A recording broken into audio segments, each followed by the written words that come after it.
विचार गर्नुहोस्, हामी 3 वर्ष हामीले कसरी झुक्काएर राखेका रहेछन्। भित्र चाहिँ नि काटाकाट, बाहिर चाहिँ नि हामी एक भए नि, मैले र सुरेन्द्र केसीजीले हामीले भने चाहिँ यो हुनै नसकेको कुरा। उसले राजनीतिको बाटो लियो भनेदेखि संसद पुनर्स्थापना, संसद विघटन सम्बन्धी प्रधानमन्त्रीको सिफारिस सदर हुन्छ। संविधानको बाटो लियो भनेदेखि बदर हुन्छ। सदर हुने भयो भनेदेखि रक्तपात हुन्छ सडकमा।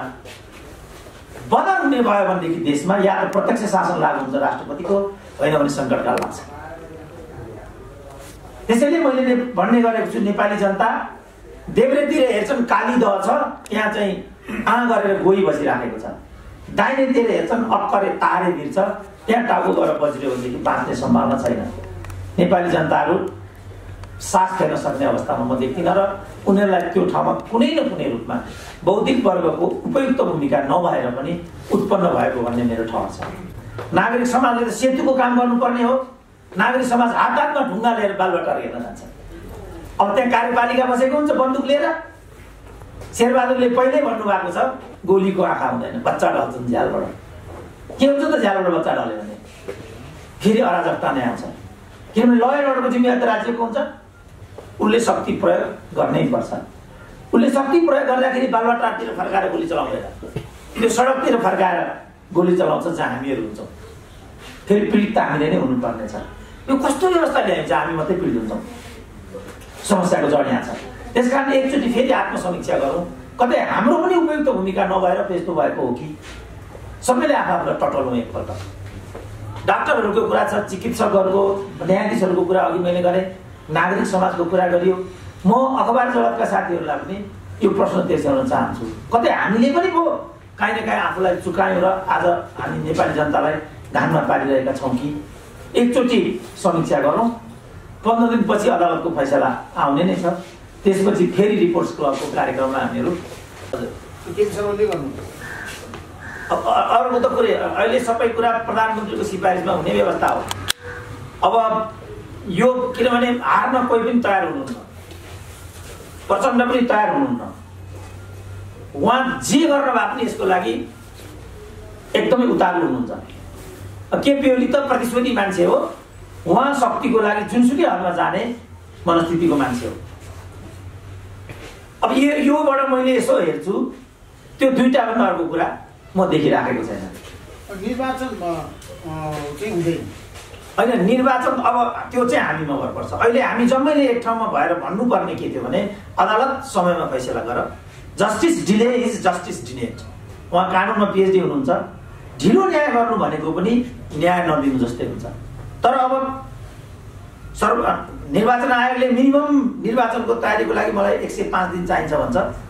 अब 105 दिन गुज्रिसक्यो, किनभने माघको लास्टमा पनि फैसला हुने हो होइन। फागुन र चैत 105 दिन त बाँकी नै छैन, भनेपछि वैशाखको निर्वाचन त त्यसै पनि हुँदैन। अब त्यसपछि बर्खा लाग्छ अनि दसैँ लाग्छ। निर्वाचन भइहाल्यो भने पनि हुने मङ्सिरमा मात्रै हो। त्यसै कारण मैले भनेको छु, अर्को खिलराज अब चाहियो त्यो म हुँ। हाँस्छन् मान्छेहरू त्यो सुनेपछि। अर्को केही विकल्प छैन कि, किनभने उहाँले एक अर्कालाई मान्नुहुन्न। तपाईँको नेतृत्वमा चुनावी सरकार बनाएर जानुपर्छ होइन। अब अहिले डाक्टर सुन्दरमणि मेरो गुरु हुनुहुन्छ, यहाँ उहाँ हुँदाहुँदै मैले आफूलाई भन्नु भएन, उहाँलाई चुनावी सरकारको प्रधानमन्त्री बनाएर मुलुकलाई अगाडि लानुपर्छ। निर्वाचन त गराउनु त मैले हो नि, त्यो त पक्का कुरा छ नि। तर मेरो नेता उहाँ हो, जे त होला, तर हामी गराउँछौँ क्या निष्पक्ष। तपाईँले अस्ति के भन्दाखेरि मेरो कार्यक्रम जनता जान जाँच कार्यक्रम प्रधानमन्त्री मै हो, म मेरो चाहिँ नेतृत्वमा सरकार बन्नुपर्छ लागि होइन, मैले प्रतीकात्मक रूपमा के भनेको भने प्रधानमन्त्री चाहिँ समग्र देशको लिडर हुनु पर्यो। दलका नेताहरूले समग्र रूपमा मुलुकलाई नेतृत्व, आफ्नो दललाई त नेतृत्व गर्न सक्दैन, देशलाई कसरी नेतृत्व गर्न सक्छ यिनीहरूले? विकल्प चाहियो। प्रतीकात्मक रूपमा कुनै एउटा वरिष्ठ पत्रकारै भइदिए पनि हामीलाई आपत्ति छैन। जस्तो कोभिडको क्राइसिस भएको हुनाले डाक्टर सुन्दरमणि अहिलेको उपयुक्त पात्र हो। लामै कोभिड सुरुदेखि उहाँलाई त थुन्नुपर्छ भनेको थिएँ, थुनेर देखाउ त भनेको थिएँ मैले। छुट्टै एकचोटि थुनेर देखाउँ नि त ल, किन आउनु पऱ्यो नि अब हामीले पनि अगाडि। तर कमसेकम थुनी चाहिँ हालेनन्। तर त्यसपछि हामीले कति क्षति बिहोर्नु पर्यो हामी देखिरहेको छौँ। इकोनोमी कहाँ पुगिसक्यो, अरू कुरा अब अझ यसको दुष्परिणाम आउन बाँकी नै छ। के हुने हो भोलि के पनि थाहा छैन नि त अहिले। त यसरी मुलुकलाई अनिर्णयको बन्दी बनाइराख्न पाइँदैन। यस्तो बेलामा समन्याय गर्न सक्ने नेतृत्वका मातहतको निर्वाचन, किनभने केपी ओली त पछाडि हट्ने कुनै सम्भावना छैन। त्यसको आधारमा मैले भनेको अब हामीले यो अदालतलाई के उहाँले भन्नुभयो यस्तो ठिक छ, अदालतले एउटा निर्णय गरिदियो, तर हामी सहमत हुनु पर्ने अदालतको जे निर्णय आएको हामी मान्न तयार छौँ। मैले भने जस्तो निर्णय आएपछि मात्रै मान्छु भन्ने हो भने त त्यो त विधिको शासन नै भएन नि। किनभने एउटा त त्यहाँ हारिहाल्छ, एउटा नहारी त अदालती प्रक्रिया हुँदैन। त दुवै पक्ष त कुनै के सहमतिमा आएर अदालतले एउटा बीच बचाउको निर्णय गरिदिन्छ, त्योभन्दा अगाडि यही आधारमा उहाँहरूले खिल्लाजलाई अगाडि बढाउनु भएको थियो। पहिला हेटौँडामा माओवादीको महाधिवेशनले खिल्लाजलाई अब सर्वोच्चको न्यायाधीशको अध्यक्षतामा भन्ने पारित गर्यो, त्यही कुरा यहाँ आएर प्रक्रिया अगाडि बढ्यो। तै पनि प्रचण्डले पछि के भन्नु भने यो संगठनात्मक र संरचनागत धाँधली भएको छ, यो निर्णय हामी मान्दैनौँ भन्नुभयो। ढ्वाङ साटेर उहाँलाई, विजय कक्षेदारलाई, उपेन्द्र यादवलाई समेत पनि निर्वाचन र विजयी बनाएर ल्याइयो। त्यो बेला मैले भनेको थिएँ, कसैले सुनेनन्। अब भट्ट पनि भन्नुहुन्छ, माधव केपी पनि भन्नुहुन्छ, अर्को एकजना कसले पनि भनिरहनु भएको छ ढ्वाङ साटेर जिताएको हो भनेर। अब ढ्वाङ साटेर जिताएको निर्वाचन पनि लोकतान्त्रिक हुन्छ र भने यो अभ्यास हामीले गरेपछि आज मुलुक यहाँ आइराखेको छ। हठात एकाएक यो अवस्था मुलुकमा यो अवस्था आइलागेको त होइन नि। त्यसकारण मैले भने विश्वसनीय र निर्वाध पारदर्शी निर्वाचन गर्नको लागि चुनावी सरकार चाहिन्छ। त्यसको लागि गैर दलीय र गैर राजनीतिक मान्छे त्यसको प्रमुख हुनुपर्छ। डाक्टर सुन्दरमणि सबभन्दा उपयुक्त पात्र हो भन्ने मलाई लाग्छ। ल, थ्याङ्क यू। म प्रधानमन्त्रीज्यू एकजना वीर गति प्राप्त गरी एकजना मरे भनेर भनिन्थ्यो, तर त्यो एक प्रकारले हामीले सही सिकेका थियौँ। आज त भविष्यमा के हुन्छ भन्ने कुरा, निकट भविष्यमा के हुन्छ भन्ने कुरा चाहिँ नि हामी यस्तो अन्योल स्थिति, तर डरलाग्दो स्थिति। यो डरलाग्दो पक्का पक्की छ। कुन दिशामा जान्छ भनेर, कुन कतातिरको डरलाग्दो बनाउँछ भन्ने कुरा अहिले भएको छ।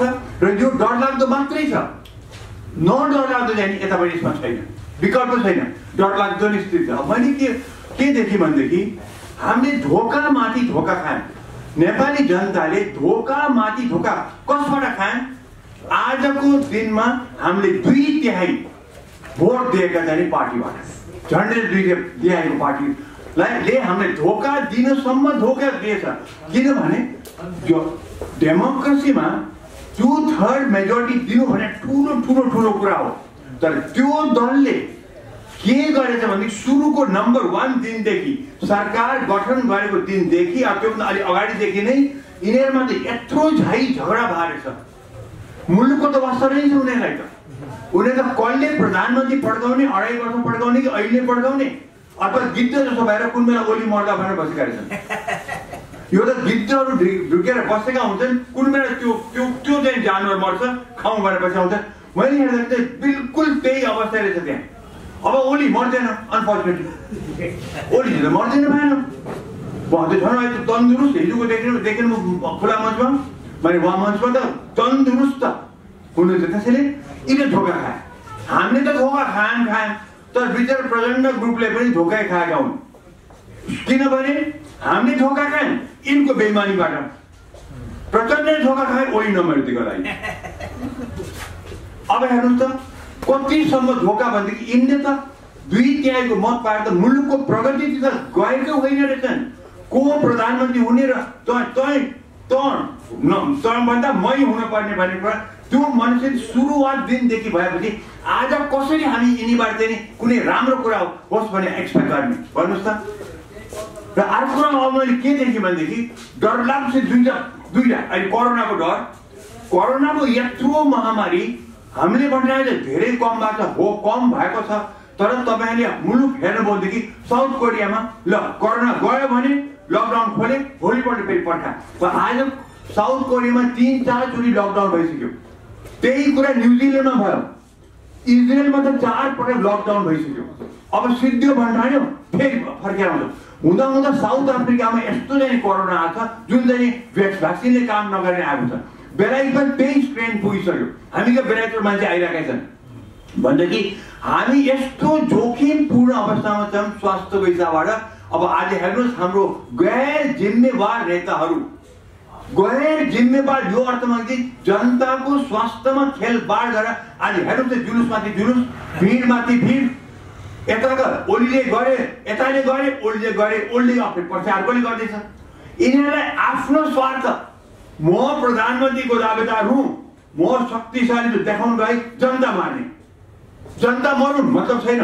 भोलि कोरोना फैल्यो, हिजो देखिहाल्यो, अस्ति प्रचण्डको जुलुसमा देख्नुभयो बाँधे नेपाल प्रचण्डकोमा कतिले मास्क लाथे, हिजो पनि अधिकांश मास्क लाएको थिएनन्। त्योभन्दा पहिलेमा त झनै नआएका थिएनन्, हिजो त कमसेकम मास्क बाँडेका थिए। प्रचण्ड र बाँधे नेपालको जुलुसमा मास्क पनि बाँडेका थिएनन्। म आज डक्टर भन्छु, हामीले कति भन्यौँ गर्न हुँदैन यस्तो, मान्छे मर्दैछन्, आज नमर्ला 2 महिनापछि मर्छन्, तर उनलाई के मतलब छैन, केही मतलब छैन यिनलाई। यो हो हाम्रो democracy, democracy for the people, by the people, of the people भने आज इन्डियाले के देखायो भने बिल्कुल गैर जिम्मेवारी पूर्ण उनको चाहिँ बानी र स्वार्थ, लोभ, यी जतिका लोभी र पापी कोही पनि रहन्छन्, यो पक्का हो।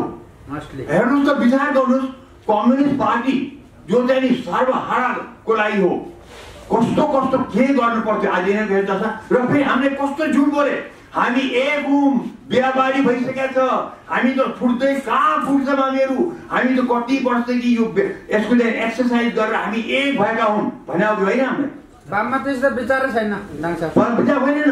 विचार गर्नुहोस्, हामी 3 वर्ष हामीले कसरी झुक्काएर राखेका रहेछन्, भित्र चाहिँ नि काटा काट, बाहिर चाहिँ नि हामी एक भए।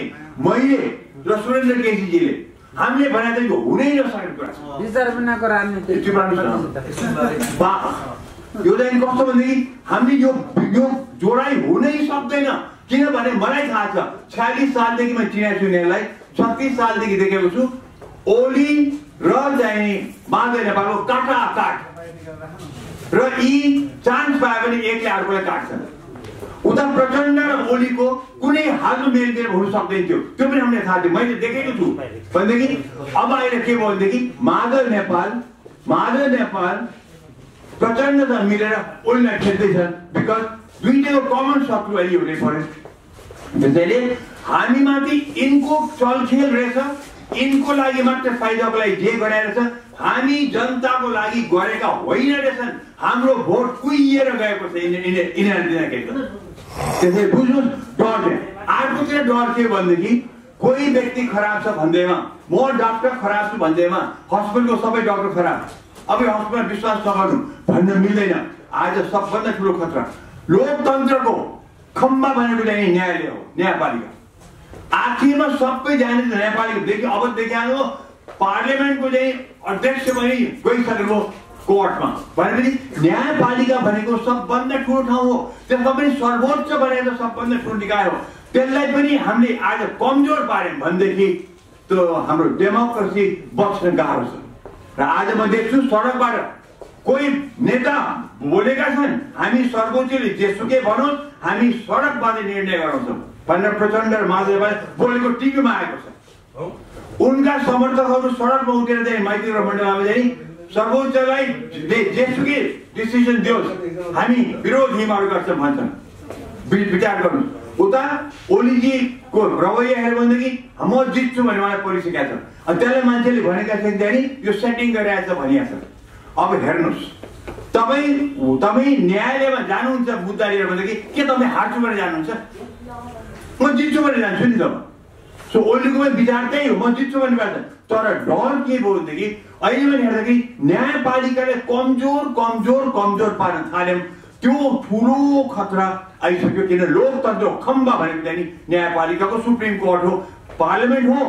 तर त्यो पार्लियामेन्टमा हामीले चुनाव व्यक्ति भएको हुनाले हामीले उसलाई अर्को इलेक्सन हराउन सक्छौँ। सुप्रिम कोर्टको हामीले त्यसरी चाहिँ न्यायाधीशलाई ठ्याक्न सक्दैनौँ। तारो कुरा मैले सुने के भनेदेखि सबै कुरा चोल्नु सम्झे राणाले गरे नगरे। ए बाबा 5-6 जना त बसेको थियो इजलासमा, अरू 4 जनाले के हेरेर बस्छन् त? के एउटै व्यक्ति भनेको सबै कुरा हुन्छ त? हुँदैन नि। त्यसैले यो हरेकचोटि शङ्कामा उपशङ्का गरेर सर्वोच्चलाई नै यसरी चाहिँ लत्याउन थालेपछि जनताको मनमा अहिले के छ भने यो सर्वोच्च के पनि होइन भने परिस्थिति छ। असाध्यै खतरनाक कुरा भयो। बरु पार्लियामेन्ट केही छैन भनौँ, केही छैन, अर्को किसिमको व्यवस्था ल्याउन, तर न्याय सुप्रिम कोर्टमा होइन, यसलाई त लत्याइदिन्छौँ, यसले भने टेर्दैनौँ, यसले चाहिँ यो डिसिसन गर्नै पर्छ भन्न थालेपछि खत्तम भयो नि। खोइ त लोकतन्त्र। अनि यो लोकतन्त्र यस्तो त भन्ने व्यक्ति हामी संविधान, हामी संसद बिउजाउँछ भनेर लोकतन्त्रको वकालत गरिरहेछ। संसद बिउजाउनु भने लोकतन्त्रको वकालत हो। तर सर्वोच्च न्यायालय चाहिँ म मान्दिनँ, सर्वोच्च न्यायालय मान्दिनँ भन्नु त्यो चाहिँ कहाँको लोकतन्त्र हो? त्यो विरोधाभास हो कि भएन? त्यसरी यो ठुलो खतरा। हाम्रा नेताहरू चाहिँ डेफिनेटली यो कम्युनिस्ट ग्रुपका नेता चाहिँ लोकतन्त्रमा यहाँ विश्वास चाहिँ भएको मैले देखिनँ। र अहिले कङ्ग्रेसले भन्यो कि हामी सुप्रिम कोर्टको भाषा उसले डिसिजन मान्छु भनेर करेक्ट हो। त्यो मतलब कङ्ग्रेस डेफिनेट लोकतन्त्रमा भिजेको रहेछ। राप्रपाले भन्यो ऊ लोकतन्त्रमा भिजा छैन, तर उसले पनि भन्यो मधेसी दलले भनिसके। तर यो यतापट्टि कम्युनिस्ट पार्टीको दुईटै खेमाले के भएको यो सुप्रिम कोर्ट मान्दिन, सुप्रिम कोर्टले भाषा मान्दिन, उसले निर्णय मान्दिन, अनि कसलाई मान्ने त? अनि केही चाहिँ सुरेन्द्र केही भन्नुभयो अब हामी दुवैतिर चाहिँ खत्तम अवस्था आउँछौँ न। अर्को कुरा मैले के देखेँ भनेदेखि तपाईँ बताउँ सुनेदेखि हिजो मैले ओलीजीको पुरा भाषण सुने। मैले के बुझेँ उहाँको भाषण भनेदेखि ऋषिजी यता सुन्नुहोस् न, अफ गरेर बस्नुहोस् तपाईँको मोबाइल खतरनाक छ। यहाँ बहुत एकदम महत्त्वपूर्ण कुरा गर्दैछु। सुन्नुहोस्, हिजो मैले उहाँको चाहिँ जुन बोली जुन भाषा जे देखेँ नि, मलाई के लाग्यो भने ओली डेफिनेटली इलेक्सनमा जाँदैछ। ओलीलाई विश्वास छ कि उसले जित्छ। त्यो त सबैले हामी न्यायालयमा गएर हामी पनि मलाई पनि विश्वास कि म जित्छु भन्ने कुरा। तर उसको त्योभन्दा बढी के छ भने यतापट्टि जेसुकै होस् ऊ इलेक्सनमा जाने रेडी गरिसक्यो, यो पक्का कुरा छ। अब यतापट्टि यिनीहरू जेसुकै होस् इलेक्सनमा नजानेमा छन्। यो दुईटा ज्यादा खतरनाक कुरा हो। अब के हुन्छ त? अहिले ऋषिले सोधेको थियो सुरेन्द्रजीलाई अब के हुन्छ भन्दाखेरि एक्ज्याक्टली त्यही, अगर सुप्रिम कोर्टले चाहिँ नि ओलीको सदर गरिदियो भनेदेखि इलेक्सनमा जान्छन्। यिनीहरूले त अलिकति होला बचाउँछन्, तर बाँकी सबै दलहरू इलेक्सनमा जान्छन्। त्यसैले यतापट्टि माधव नेपाल प्रचण्ड खेमा मात्र रहन्छन् र रह्यो भनेदेखि त्यसमा पनि माधवको पनि कोही जान्छ इलेक्सनमा। आखिर पद त सबैलाई चाहिएको छ। अहिले 5 वर्ष कोही पर्खेर बस्दैन, हेर्नुहोस् जान्छ। तर केही गरेर सर्वोच्चले ओलीको विरोधमा दियो भनेदेखि ओली त मैले भने उसको सबै हाउभाउ सबै बुझ्दाखेरि इलेक्सनमा डेफिनेटली जान्छ भन्न पनि सही हो। लोकतन्त्रमा इलेक्सन चाहिन्छ। उसको गलत बाटो त्यो उसले भन्दैन, मेरो बाटो गलत हो, इलेक्सनमा जानेछु, डेमोक्रेसी हो, लोकतन्त्रमा जनताले भन्नुपर्छ, उसको चाहिँ निर्णय चाहिन्छ। तर उसले यो भन्दैन कि मेरो बाटो चाहिँ गलत छ। उसले भन्छ कि म जान्छु इलेक्सन, लोकतन्त्र त्यही हो पनि हो, जनतामा जाने नै हो। तर उसले त्यो पैसा मात्र अन्तर्राष्ट्रिय समूहलाई पनि उसले देखाउँछ कि डेमोक्रेसीमा इज द बेस्ट। र संसारभरि अरू जुनसुकै जाने पार्लियामेन्ट पनि भङ्ग गर्न पाइन्छ, बेलायत पनि पाइन्छ, इजरायलमा पनि जहाँ पनि पाइन्छ। यहाँ चाहिँ त्यो व्यवस्था छैन।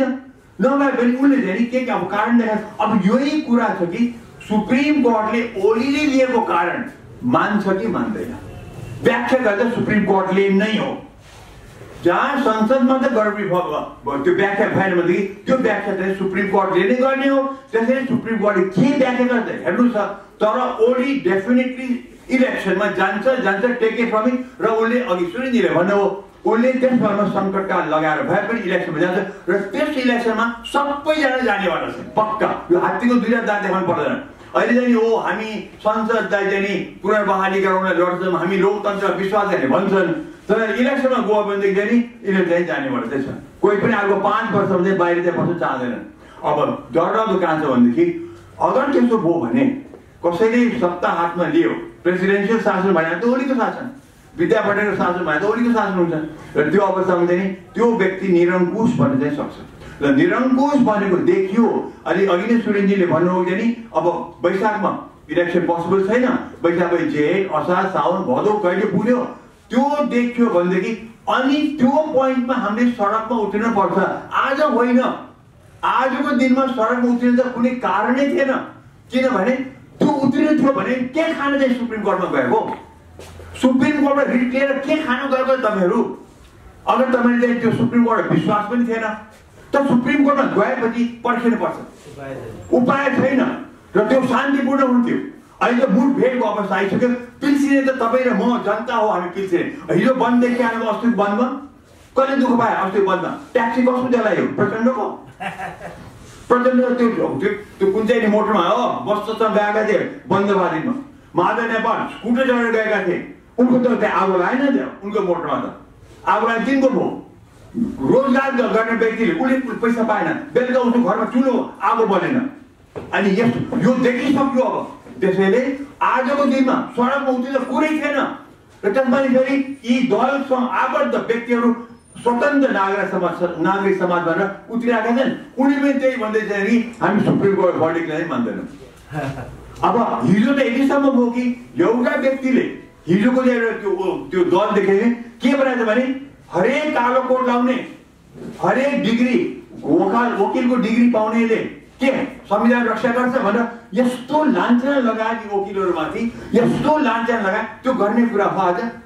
वकिललाई लान्छन् न्यायाधीशहरूलाई लान्छन् सुप्रिम कोर्टलाई कमजोर बनाउँदै जाने यही हो हाम्रो काम त्यसैले एकदम खतरनाक स्थिति आयो र आखिरमा यो तपाईँ पनि भनिदिन्छु म पहिलेदेखि मैले भनेको छु यो हाम्रो सिस्टम चल्नै सक्दैन यो पार्लियामेन्ट्री सिस्टम नेपालको यही दशा 7 सालदेखि 77 सालसम्म आयौँ यो चल्नेवाला छैन हामीलाई देशव्यापी चुनिएको राष्ट्रपति या प्रधानमन्त्री नभइकन यो मुलुक अब चल्न सक्दैन पक्का पक्की त्यसैले 7 साल आयो 70 सालमा खत्म भयो 70 साल आयो आखिरमा गएर 59 औ 46 सालमा गयो आयो फेरि 46 सालमा गयो आयो 59 मा आयो त्यो गयो अहिले आयो 62 हो अहिले फेरि जाँदैछ भनेपछि अहिले पनि डेमोक्रेसी भित्र कु हो नि त यो भनेदेखि यो सिस्टम चल्दैन पक्का बुझ्नुस् कि यो हामीले कपी गरेको बेलायतको र इन्डियाको कपी गरेको 7 सालमा जब हामीले के थाहा नै थिएन नेताहरूले आए